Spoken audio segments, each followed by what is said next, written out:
In today's video, I'm going to show you exactly how to add a subdomain in Hostinger step by step.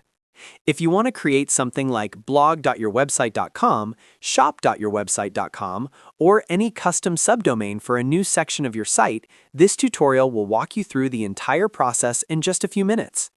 Subdomains are perfect for separating different parts of your website without needing to buy a new domain. I'll keep everything simple and beginner-friendly, so make sure to watch until the end so you don't miss any important settings. And if this video helps you out, be sure to like and subscribe for more easy website tutorials. Now, let's get started. First, log into your Hostinger account. Go to hostinger.com and click on Login in the top right corner. Enter your email address and password, then access your dashboard. Once you're inside your Hostinger dashboard, click on Websites from the top menu. You'll now see a list of all the domains and hosting plans connected to your account. Find the website where you want to create the subdomain and click on Manage. This will open the hosting control panel for that specific domain. Scroll down until you find the Domains section.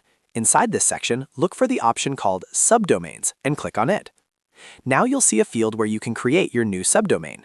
In the subdomain field, type the name you want to use. For example, if you want blog.yourdomain.com, simply type blog into the box. Hostinger will automatically attach it to your main domain. Next, you'll need to choose the document root. In most cases, Hostinger automatically generates a folder for your subdomain, and this is usually the best option. The document root is the folder where all the files for your subdomain will be stored. If you're planning to install WordPress or upload custom files, this is where they'll live. After confirming the subdomain name and document root, click Create. Hostinger will now process your request. Within a few seconds, your subdomain will be successfully created. You'll see it listed under your subdomain section. At this point, your subdomain exists, but it may not show content yet. If you visit it in your browser, you might see a blank page or a default page. That's completely normal. Now you need to decide what you want to install on that subdomain. If you want to install WordPress on your new subdomain, go back to the main hosting dashboard and click on Auto Installer.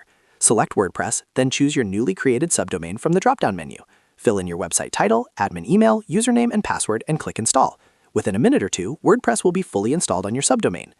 If you're uploading a custom website instead, go to File Manager in your Hostinger dashboard. Open the folder that matches your subdomain name and upload your website files directly into that folder. Once uploaded, your subdomain will display your website content. In some cases, it may take a few minutes for DNS changes to fully propagate, especially if your domain is connected to external name servers. So if the subdomain doesn't load immediately, give it a little time and refresh your browser.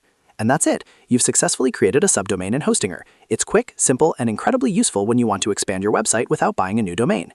If this tutorial helped you, make sure to hit that like button and subscribe to the channel for more step-by-step Hostinger and website tutorials.